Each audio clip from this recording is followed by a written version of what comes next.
Joe Valachi, the mobster who broke the most forbidden rule in Mafia history, they called it Cosa Nostra, our thing.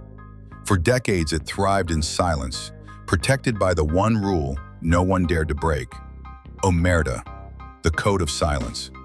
But in 1963, one man shattered it, Joe Valachi, a low-level mobster with everything to lose. When he talked, he didn't just spill secrets. He broke the most forbidden rule in Mafia history.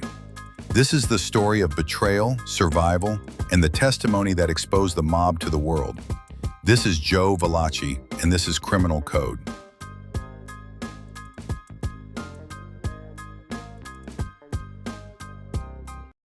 Joe Valachi was born in East Harlem in 1904 into a poor Italian-American family. Like many young boys in the neighborhood, he grew up surrounded by crime, petty theft, and street gangs. He joined a small gang called the Minutemen, named for how quickly they could rob a place and vanish. It wasn't long before he caught the attention of the mob. By the 1930s, he had become a made man in the Genovese crime family, a soldier working under boss Vito Genovese. Valachi's job was simple: run numbers, collect payments, enforce loyalty. He was never a high-ranking figure, but he was trusted and dangerous enough to handle violent business. His loyalty was unquestioned until Genovese got arrested. Behind bars, paranoia took over. Genovese believed someone in his own crew was cooperating with the feds, and Joe Valachi, wrongly, became the prime suspect. In 1962, while in prison for drug trafficking, Valachi noticed Genovese giving him strange looks. Soon after, he was approached by another inmate, who tried to kill him. Valachi fought back and killed the man first. But it turned out he killed the wrong guy. The mob hadn't sent a hitman. Valachi had murdered an innocent inmate, and now both the mob and the government had their eyes on him. Facing life in prison and haunted by the fear of a mob execution, Valachi did the unthinkable. He flipped. He became the first American mobster to publicly testify against the Mafia. The government saw this as gold. They offered him protection, food, and a notebook. Valachi began to write, not a confession, but a history book about Cosa Nostra. In over 1,000 pages of notes, Joe Valachi spilled the structure of the Mafia, the 5 families, the commission, how you become made, and who the bosses were. He gave names, locations, traditions, things that had never been confirmed before. Until then, the U.S. government didn't even officially believe the Mafia existed. Joe Valachi changed all of that with a single pen. Then came the cameras. In 1963, Valachi testified in front of a U.S. Senate subcommittee, the Valachi hearings. It was the first time an insider explained how the Mafia operated. He didn't just name names. He explained codes, handshakes, blood rituals. The American public was glued to the screen, and the Mafia, furious. These testimony led to dozens of arrests. He became a hero to the FBI and a marked man to the mob. For the rest of his life, he lived in hiding, under federal protection. He never saw his family again. He died in 1971 in prison, hated by the Mafia, but remembered by history. He wasn't a boss. He wasn't a killer. He was the man who broke the code and exposed the truth. Before Valachi's testimony, law enforcement had only guesses about the Mafia's inner workings. But now, with Joe's detailed roadmap, they had real targets. His testimony became the FBI's blueprint, a handbook for dismantling organized crime. From the 5 families in New York to satellite crews across the country, the feds began connecting dots they'd never seen before. Valachi didn't just talk. He cracked open the Mafia's skull. The mob's reaction was swift and silent. There was no public statement, no revenge hit on national TV. But inside the organization, Valachi's betrayal created a wave of paranoia. Bosses began turning on each other. New rules were added, meetings were moved, and the word Valachi became synonymous with treason. Some in the mob dismissed Valachi as a nobody, a pawn. But that was the danger. If a low-level soldier could cause this much damage, what would happen if someone bigger ever flipped? That fear alone changed how the Mafia operated for the next 30 years. Valachi wasn't the biggest name, but his impact was unmatched. Freed in the hearings, Valachi also revealed something else. The Mafia initiation ritual, a blood oath, a burning saint card, and a vow of silence. This shook America. To the public, the Mafia had always been fiction, the stuff of movies. Now, thanks to Valachi, it was real, tangible, a threat hiding in plain sight. It changed how Americans and the government saw the mob forever. He lived out his final years behind bars, never truly free. He was moved frequently for safety. He wrote letters, sketched out his memories. But even with federal protection, he knew he was a marked man. His paranoia never left him. He once said, "Every shadow I see, I wonder if it's my last one." His family disowned him. The Mafia called him a traitor, a coward, a rat. But to federal agents and prosecutors, Joe Valachi was a breakthrough. His testimony gave law enforcement a playbook, a way into the mob's hidden world. Without him, the fight against organized crime would have taken decades longer. One man's fear became the government's most valuable weapon. Blazing Achi lived in near-constant isolation. Even behind bars, he was never truly safe. He was moved from facility to facility under tight security. His notes, sketches, and memories became property of the Justice Department. And while others in the mob rose, fell, or vanished, Joe Valachi remained in the shadows, watching it all from a prison cell. In his early prison days, Valachi was constantly looking over his shoulder. Every sound in the hallway, every meal, every transfer could be the last. The fear never left him. He was no longer just a mobster. He was a target, one marked by every family across the country. His name had become poison on the street. The government tried to keep him comfortable. They fed him, kept him separated, gave him paper to write. He filled it with memories, hits, meetings, names, codes. Some saw it as history, others as betrayal etched in ink. Either way, his notebook became one of the most valuable criminal documents in U.S. history. Inviato, who worked closely with Valachi, described him as intense, always alert, always tired. He never laughed, never relaxed. Years after his testimony, he still refused to sleep near windows. He once said, "I'm not afraid of dying. I'm afraid of how they'll do it." Despite everything, the mob never touched him again.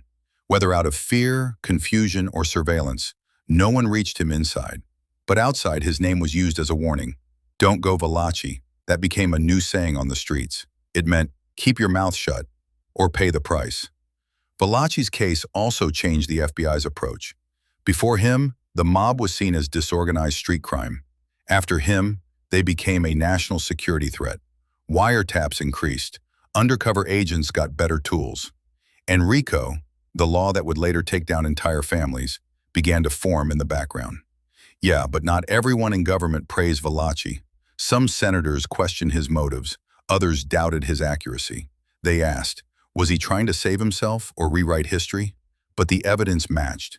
And every new arrest, every new confession, only confirmed his story. By the late 1960s, Valachi was forgotten by most. Locked in a federal prison, hidden from the world. No more hearings, no more notebooks, just time and silence. But in that silence, the Mafia kept changing, watching, adapting.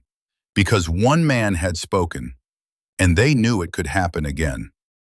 Inside his cell, Valachi remained obsessed with details. He reread court transcripts, sketched out family trees, and wrote notes in the margins. Not for revenge, not for fame, but because he knew the machine he had exposed was far from dead. He hadn't destroyed the Mafia, he'd only made it bleed. So soon Valachi received letters, some praising him, others threatening him. But most days there was nothing, just a tray of food, a walk in the yard, and silence. Sometimes he'd speak to guards, sometimes he wouldn't speak at all. He was still alive, but no longer living. And the world of so far decence, totally of Fireman's notes. The FBI preserved every page of his notes. They created internal training materials from his testimony. New recruits studied the 5 families using Valachi's map. To law enforcement, he was the first man to lift the veil. To the mob, he was the reason they had to start wearing masks. So soon Valachi's cells, he watched as bosses he once served were put away. He read newspaper clippings. Names he once whispered in back rooms were now plastered on front pages. The world was changing, and in some dark corner of his mind, he knew he had started it. Despite everything, he never tried to build a new life. He never asked for release, never requested a second chance, as if he knew, no matter where he went, he'd never be free. Joe Valachi free, lead be a process, like and mystery yen, in 18. In prison he was moved to a medical unit. He lost weight, his health was failing, but he never asked for sympathy. Even as his body weakened, he kept writing, as if the truth was a curse, and the only way out was to finish telling it. He began giving fewer answers and asking more questions. "Do you think they'll forgive me?" he once asked a guard. No one replied. There was nothing to say. Forgiveness wasn't part of the code, not for someone like Joe Valachi. As the years passed, Valachi's name stopped appearing in the papers. New trials, new gangsters, new scandals took over the headlines. But agents who'd worked with him never forgot. He was the first, the one who cracked the silence and showed them what they were really up against. There were whispers that other mobsters might flip, but none ever matched the impact of Valachi. He didn't just talk, he mapped an entire world. From sit-downs in Bronx cafes to murders in Jersey warehouses, he gave law enforcement the Mafia's playbook, line by line. Mob families began rotating members more often. They used new slang, new meeting spots, new methods. Some say Valachi forced the Mafia to evolve. Others say he weakened it. Either way, after him, the streets were never the same. Capitalized his private writings, Valachi sometimes contradicted himself. Dates were off, names were confused, but the structure, the bones of the Mafia, were all there. Investigators didn't need every detail. They just needed direction, and Valachi gave them a compass. A few agents tried visiting him in later years. They wanted to ask more, but Valachi stopped talking. He'd said what needed to be said. Now he was just a man waiting for time to run out. He'd avoided photos. He didn't want to be remembered for his face. He wanted to vanish, to become just a file in a cabinet. But the mob never forgot, and neither did history. He once wrote, "If I had shut my mouth, I'd be dead, but now that I've opened it, I'm already buried." No cameras, no interviews, just a man who broke the silence and lived long enough to hear nothing but echoes. In prison, Valachi developed habits to pass time. He walked the same path every day. He cleaned his space with military precision, not out of pride, but to feel like he still had control over something, anything. Because outside those walls, he had lost control of everything. Visits. Occasionally, a federal contact would check in, asking if he remembered more. He didn't. Or maybe he just stopped sharing. The man who once gave the world the Mafia's secrets now held his own, like a locked vault. Quiet God called him Quiet Joe, never caused problems, never raised his voice, but everyone knew who he was. Even inmates who didn't care about the mob had heard the name. He had become more myth than man. His health declined slowly, stomach issues, insomnia, chronic pain, but he refused most medication. When asked why, he said, "I already know what's killing me. The rest is just background noise." Sometimes at night, he'd wake up sweating, dreaming of old faces, old streets, old debts. He'd seen so much violence in his life, but the nightmares weren't about the killings. They were about silence and what it cost to break it. The world outside kept moving. Mob wars flared, RICO cases rose. The FBI grew stronger, wiser, more surgical. But deep inside that prison, Joe Valachi remained frozen in time, stuck between what he did and what it meant. Even the mob's younger generation knew his name. Some hated him, some studied him like a lesson. To them, Valachi was both a curse and a warning, not just the man who flipped, but the man who proved anyone could. Prison logs show that in his final years, Valachi barely spoke to anyone. He stayed in his cell, scribbled notes, and stared at the wall. He never asked for favors, never made calls. Some believed he wanted to disappear completely, not just from the Mafia, but from history itself. Officials once considered moving him into general population. They asked if he felt safe. Valachi didn't even look up. He simply said, "Safe? I broke the rules that don't get second chances." That was the last time he spoke to them. He was no longer valuable. The hearings were old news. The mob had evolved. But even in silence, Joe Valachi remained a symbol. He proved the code could be broken, and the Mafia could bleed. He died quietly in June 1971 from a heart attack.